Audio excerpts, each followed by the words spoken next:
Self-appreciation, the sixth step to building your ambition. Self-appreciation says, acknowledge your accomplishments, appreciate your potential. Know that your appreciation of yourself and your achievements will continue to fuel the fire of ambition. Self-appreciation is an integral part of success. You must develop a strong appreciation for your own style, your own methods, your own process. There is no stereotype for success. There is no model for success. There is no such thing. So what exactly is success? Success is the steady progress toward your personal goals, your own personal goals, designed by you, not by the latest #1 bestseller on the book list, not by some philosophy that's imposed on you. Success is the steady progress toward your own personal goals. Success is not an amount of money. Success is not a bank account. Success is the steady progress of you toward your goals, the person you want to be, the things you want to have, for yourself and for your family, your business goals, your personal goals, spiritual goals, health goals, the goals that give you satisfaction and joy. To me, that's what success is, and my definition of success could be radically different than yours. So there's no one definition of success. You've got to have this much money in the bank, you've got to look like this, you've got to live in this kind of home, you've got to have this kind of financial security. In my personal opinion, those things have nothing to do with success. Success is your own steady progress toward the goals you set, daily, weekly, monthly, for your life, for your business, for your family, for yourself. If a man tells me, hey, pretty soon I'm cashing it all in, and I'm going to head for the mountains and live in a cabin and feed the squirrels and live off the land, I'm telling you, if I get a report later that said this man did that, cashed it all in, headed for the mountains, bought a cabin, is feeding the squirrels and living off the land, if I were to hear that, I'd say this man was a smashing success. So success is not some stereotype. Resist all stereotypes. There is no one model. There is no one set way. There is only your way. It takes a combination of philosophies and ideologies. It takes a combination of thoughts to mold and emerge with your own. We need the mental food that others provide. We need mental exercise. We need to open up our minds to different alternatives. We need to learn to appreciate the other side of the debate so that we can strengthen our own and defend our own. We need to expose ourselves to a wide range of thoughts and philosophies and ideologies. You've got to listen to a variety of speakers. Read a variety of books. No one speaker has all the answers for you. No one book has all the answers. You can't get all the answers from one person. We need a variety of influence to give us input, to give us ideas, to manage our business, to manage our relationships, to manage our finances, to take advantage of our time. We need a variety of influences. We need a variety of books in our library. We need a variety of tapes in our video library, our audio library. We need a variety of voices. And here's what else we need. We need a variety of points of view. Points of view can be so valuable. Somebody says, did you ever see it from over here? And you say, no. So you step over there where they are and you take a look back over here from their point of view. And you say, my gosh, I never thought from this perspective. It's so different. No wonder you think the way you do. Here's the clue. Take advantage of all that's available in terms of mental food and mental exercise. Be eager to learn. Always be eager to learn, no matter how far along you are in the journey, no matter where you are in your success. Keep that eagerness to learn. Gather up as much knowledge as you can. And then what? Debate it. Put it all on the table and look at it. Dissect it. Turn it around and stare at it. Ask questions. Make statements. Don't take it for granted that one person has all the answers you're looking for. Take their knowledge, but don't take it as the only knowledge. Make sure that what you finally do, the model you develop of strong appreciation for your own style and your own methods and your own process for achievement, make sure that what you finally do is a product of your own conclusion. That's what's valuable. Not to just go do what someone says without debating it. Consider the source and then do it your way. You can take an interest in what someone says, digest it, take notes on it, but then debate it. Look at it from all angles. Be a student, not a follower. Building your ambition is a process unique to each and every one of us. Gather all the knowledge that you can. Then develop your approach as a product of your own conclusions. Your own conclusions, not someone else's conclusions. Your own conclusions. You can't fall for other people's philosophies. They may not be right. As you collect knowledge, you must sort through it and find out what's valuable. Then you can develop your own philosophy. And your own philosophy becomes the most important of your guidance systems. One of your guiding lights.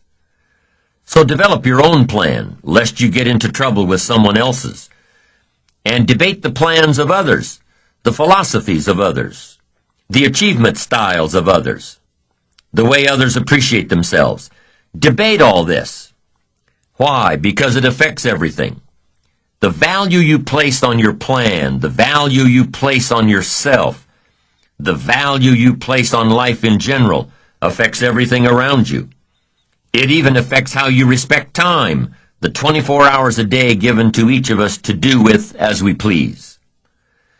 There's a connection between appreciating yourself and appreciating and respecting time. People who appreciate themselves understand and respect the use of time. Here's what I call the best-kept secret of the rich. Interesting discovery that I made one day. I couldn't believe it when I found out that rich people have about 24 hours a day, and poor people have about 24 hours a day. Wouldn't that drive you mad until you found out what the difference was? I'm telling you, the difference is in the management of the time. A few simple disciplines practiced every day, and your whole life can change. Your future can change. Your income can change. But the rest of it is getting a handle on the management of time. Now, we invested one whole session in this series to proper self-discipline. And guess what?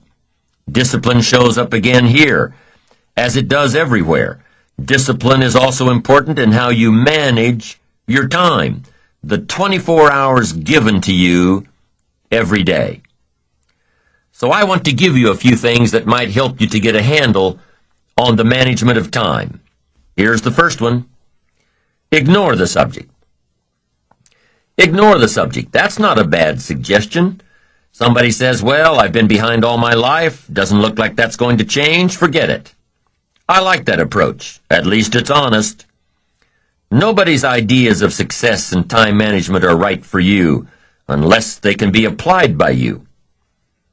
We've already said that it's important to resist all stereotypes for success, to resist all models of success. So here's one alternative to time management. Ignore the subject. Don't let somebody pressure you by saying, here's what you've got to do with your time. Resist all that. Take advice, but don't take orders.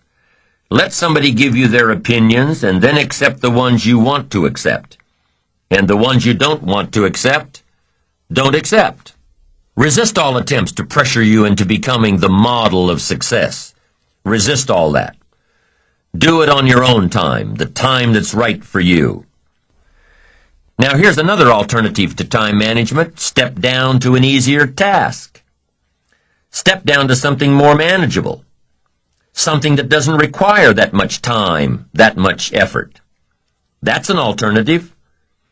Some people in sales are promoted to being manager.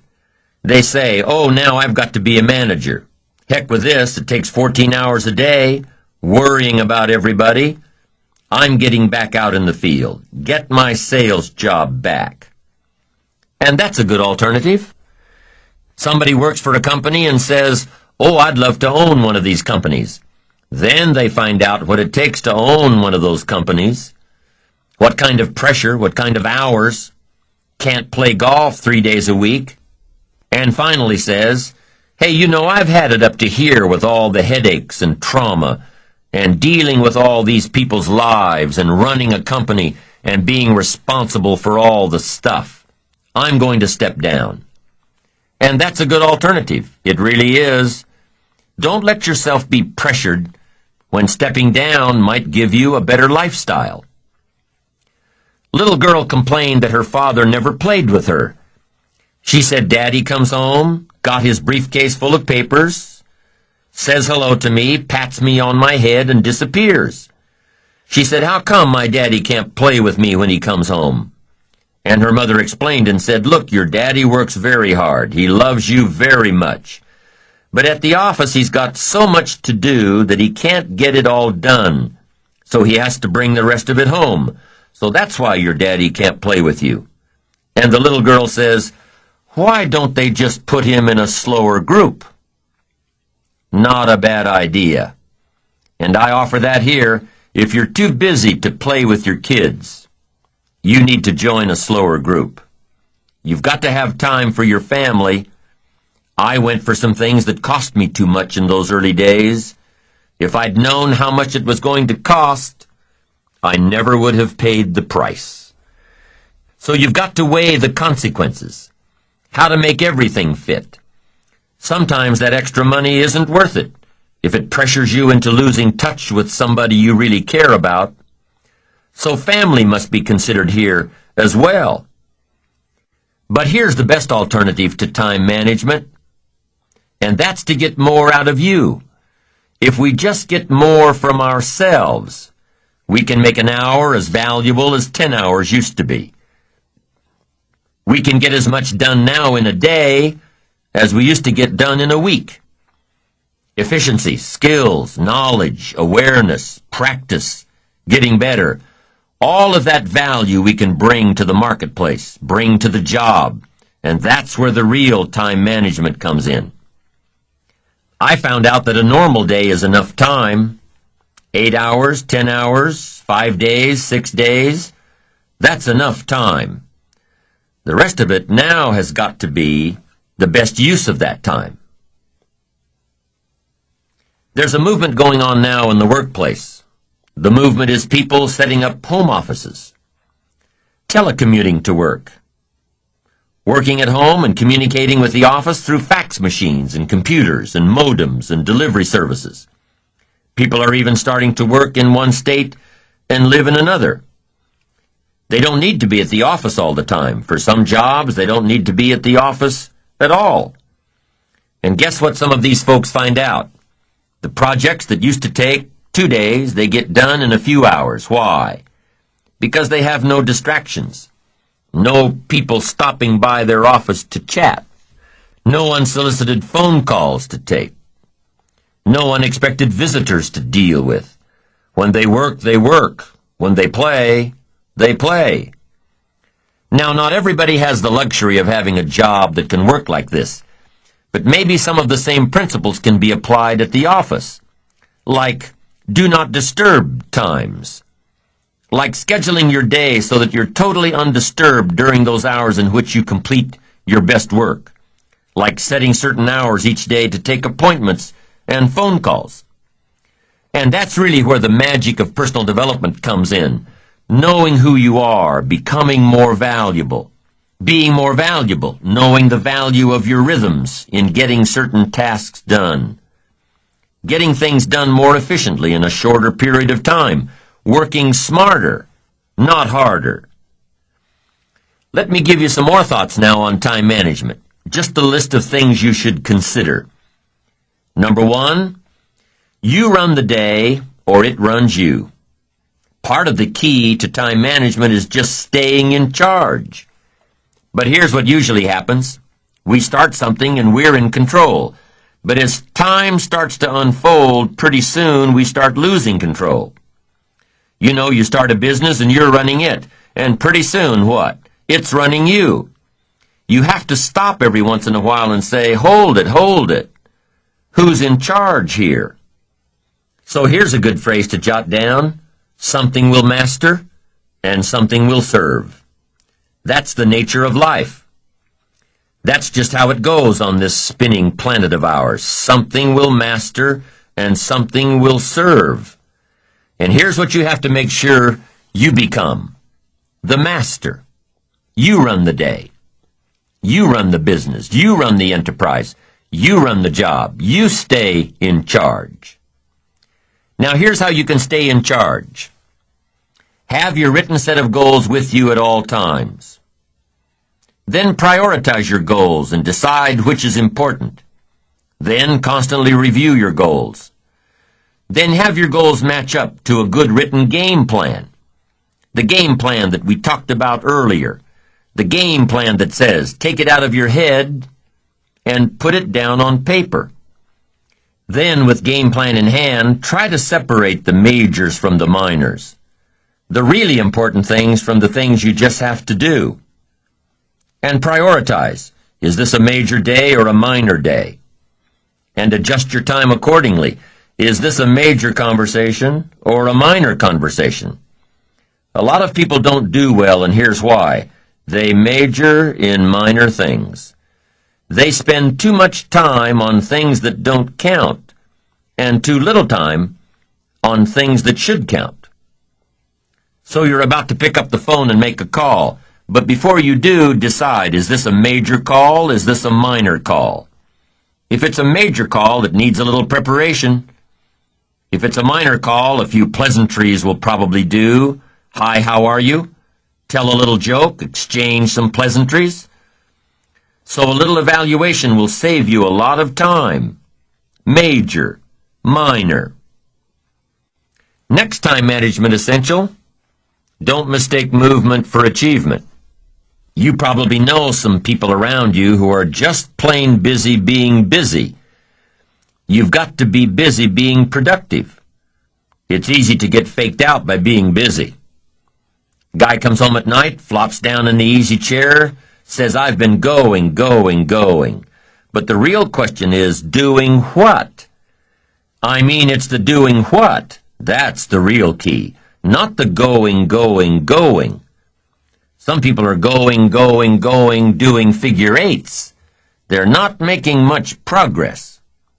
Don't mistake movement for achievement. Evaluate the hours in your days and see if there's not a lot of wasted time in there that you could manage better. Do more with. The next key to good time management is good concentration. Focus. You've just got to zero in on the job at hand. Concentrate. Don't start your business day until you get to the business. I used to start my business day in the shower. I'm trying to compose a letter in the shower. The cobwebs haven't been cleared out yet. I'm not awake yet, and I'm trying to compose a letter. Found out it doesn't work. Wait till you get to the office to start your work. Wait until you get to work before you get to the work. Don't start your business day at the breakfast table. It's not good for the family. Here's another one. On the way to work, don't think about work. It's dangerous. There's a lot of cars out there on the highway. Can you imagine if everybody was driving to work thinking about work? It'd be a mess. Accidents everywhere. Here's what you've got to do. On the way to work, concentrate on the way.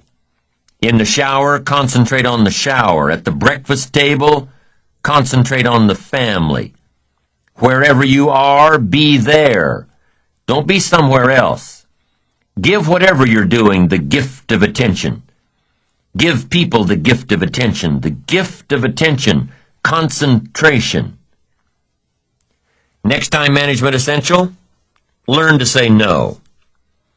Boy, it's easy in a social society to just say yes too much, over-obligate yourself. Then it takes all those phone calls and all that time to back out of it and redo it. Don't say yes too quickly. Better to say, I don't know if I can make it, but I'll give you a call.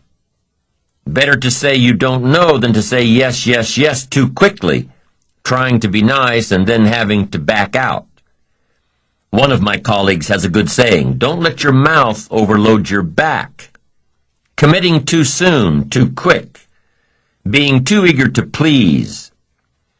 Appreciate yourself, your time, appreciate your own limits. Know when your commitment to someone else will end up taking time away from yourself and from your family. Have self-appreciation for your special time alone and with those you love and those who love you. This is especially important for charity work, volunteer work as well. A group of entrepreneurs I know have been very successful in their business, getting a lot of press. Pretty soon they're swamped with requests to do pro bono work, do their stuff for free. They must get a couple of offers a month to sit in on one charity board or another. But here's how they handle it. They take all requests, weigh them for time commitments, evaluate them for opportunities, then they take a collective vote on which two they'll accept during the next 12 months. You can't immediately say yes to offers that sound prestigious. You can't immediately say yes to social functions, things that sound like a lot of fun. You've got to say maybe and take time to evaluate what's an important contribution to society and what'll just take time away from your ambitions and your family. Be eager to please yourself and your family. Don't be so eager to please everybody else. Appreciate your own limits. You don't have to fill up every second of the day. Take time to appreciate what you've accomplished. Take time to enjoy the fruits of your labor. Your success should be a pleasure. Appreciating what you've got and what you've done and who you've become is important. It's an important component in fueling your future achievements. Just knowing that you've accomplished in one day what you laid out in your game plan. Just knowing that you finished all you started out to do that day. That's encouraging. And it's these little daily advantages that you're gaining that continue to fuel your achievement. Let's say you're figuring out tomorrow's game plan tonight, and tomorrow looks pretty light. So all you write down for tomorrow is cleanup day. You know, clean up all the little notes on your desk. Write all the thank you notes you haven't gotten around to writing all week. Take care of a few phone calls that keep getting shuffled from one day to the next. Nothing major, just minor stuff. But nonetheless, little stuff that keeps nagging on you until you get it done. So you spend your day in a cleanup mode. You file the notes, write the thank you cards, make the phone calls. Not a major day, but at the end of the day, you feel you've accomplished so much. Why? Because you've taken care of so many little details. The little details that can make a major difference. You feel like you've really achieved something during this day that started out to be so minor. Little achievements are just as important as big achievements. Why? Because you can't appreciate the big achievements without first appreciating the little ones. Success is the constant process of working toward your goals, little achievement by little achievement. Little achievements produce big results.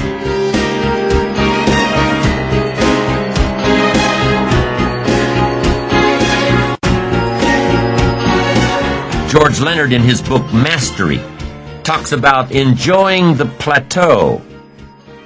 Enjoying the plateau. Now, this is an important point because so often we find ourselves racing to get ahead, thinking about our next achievement so much that we can't appreciate the time in between. Happiness is not in the getting. Happiness is in the becoming. Happiness is a universal quest. Happiness is a joy that most comes as a result of positive activity. It has a wide variety of meanings, a wide variety of interpretations. Happiness is both the joy of discovery and the joy of knowing. It's the result of an awareness of the full range of life, experiences, sounds, harmonies, dreams, goals, and it's the joy that comes from designing a life that practices the fine art of living well. Happiness is being able to explore all that life offers. Happiness is quite often found in having options of doing what you want to instead of doing what you have to. The option of living where you want to instead of living where you have to. The option of looking like you want to instead of settling for what you have to. Happiness is receiving and sharing, reaping and bestowing. Happiness is found in taking time to enjoy what you've accomplished, in enjoying the plateau, in giving yourself credit when credit is due, in patting yourself on the back for a job well done. Happiness is here and now. Happiness isn't the end result. Happiness is part of the journey. There's an old saying that goes like this: the road to heaven is heaven. The happiness that you're searching for in the future must be found today. The success you're after in the future will only be found by working on it today. Success is the balance between the need for active achievement and the satisfaction in taking the time to acknowledge what you've already achieved. Take time to reflect while you're enjoying the plateau. And while you're reflecting back on your past accomplishments, think about something else. Think about the potential within you that's still untapped. Consider these two questions during your time of reflection. Number one, what could I have achieved in the past had I been more diligent? Could I have been more disciplined, worked smarter instead of harder, said no more often to social functions, to community commitments? What could I have achieved in the past had I tried a little differently? Only you can answer this question. It's very personal. While you're reflecting and enjoying your plateau, all I'm asking is that you dig a little deeper and see if you can't be a bit more effective next time. Work a little smarter instead of a little harder. So that's question number one. What could I have achieved in the past if I tried a little more diligently? Now here's number two. How can I achieve more in the future? Well, if you take some quality time to thoughtfully answer question number one, you'll probably have a clue as to what's needed in the future. Do you need to work more diligently? Do you need to be more disciplined? Do you need to work smarter instead of harder? Do you need to say no more often? Do you need to manage your time better? That's one of the keys to reflection. You can put down on paper what worked for you in the past and figure out ways to translate this information into the future. You can design your better future if you can learn from your past. You can face your future with more excitement, more anticipation, when you design a future worth getting excited about. You can see your future and have it pull you, but don't forget to appreciate yourself for what you have done so far, for what you have done today. Take a self-appreciation inventory. Ask yourself a few questions. Start with number one. What have I achieved in the last 4 days, the last 2 weeks, the last 6 months, the last year, the last 10 years? What have I achieved during these time periods? Write it down. Take a self-appreciation inventory of all you've done and all you've accomplished and all you've become. Take inventory of yourself. Now compare this list to your goals. Have you accomplished all you set out to do in the last 4 days, 2 weeks, 6 months, 1 year, 10 years? Compare your list. Maybe you've been so busy trying to reach your goals that you haven't taken the time to sit back and reflect on where you've really been. Look back at your list and say, wow, I really have been through a lot. I really have learned a lot. Look what I've done. Look what I've become. I wasn't like this 10 years ago or even 1 year ago. Look at me. I'm doing okay. Building your ambition takes little steps. One step at a time, one day at a time, 1 week at a time. And it's like taking your family to a reunion where people haven't seen your kids for 6 months or even a year. They say, "My, look how you've grown."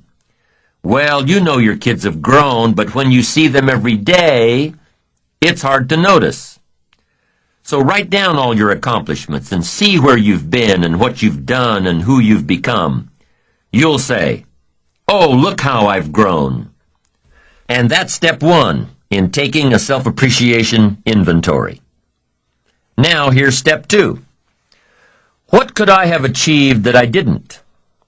Be honest now, this is your inventory. Nobody else has to see it. What could you have achieved over the last week, the last month, the last quarter, the last year? What could you have achieved that you didn't? Would a game plan have made a difference? Would your direction have made a difference? Would greater preparation have made a difference? Would more discipline have made a difference? In how you changed your habits, changed your life? Would time management have made a difference? Major time over minor time. Ask yourself, what could I have achieved that I didn't?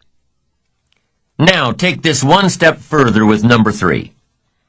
What do I want to achieve in the next 4 days, the next 2 weeks, the next 6 months, over the next year, over the next 10 years? What do I want to achieve? Well, all this falls in line with your goals. What you could achieve has to fall in line with what you want to achieve. What you could do has to line up with what you want to do. And what you could become has to meet, what do I want to become? Everything affects everything. And through the proper disciplines, practiced every day,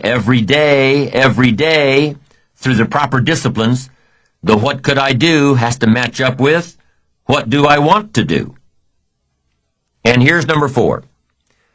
What can I do to achieve this that I'm not doing now? What could I do to achieve my goals that I'm not doing now? What things do I need to work on that I'm not working on now? Remember, it's easy to do the disciplines, the little things every day, and it's easy not to. It's easy not to. Look back at the self-knowledge inventory that you took on side 3 of this program, the session on positive self-direction.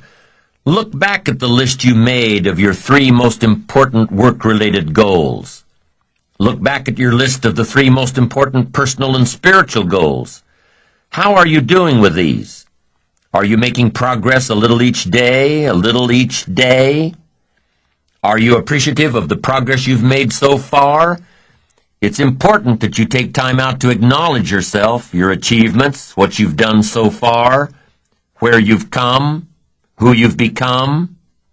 Self-appreciation is a stage in building ambition that takes a little more maturity, a greater resolve, knowing that you'll do it until you get it done, and taking the time out to acknowledge yourself for doing it.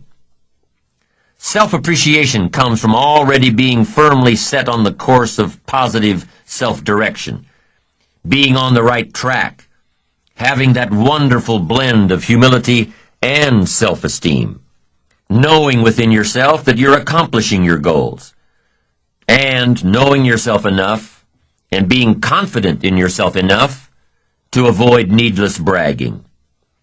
Self-appreciation says that you admit there's room for improvement, knowing that you're on the right track, but admitting the need for continued growth, more books, more seminars, more skills, more disciplines, greater awareness, bigger vision. There's always more room to grow. There's always more knowledge to gain, always more skills to perfect. We're never done with the education process, because education is part of the path to wealth. Education and learning is part of the path to health. Continued education can turn you around if you're headed in the wrong direction. We must never stop learning, growing, expanding. And we must never forget to take time to appreciate ourselves for what we've done in pursuit of what we want to become.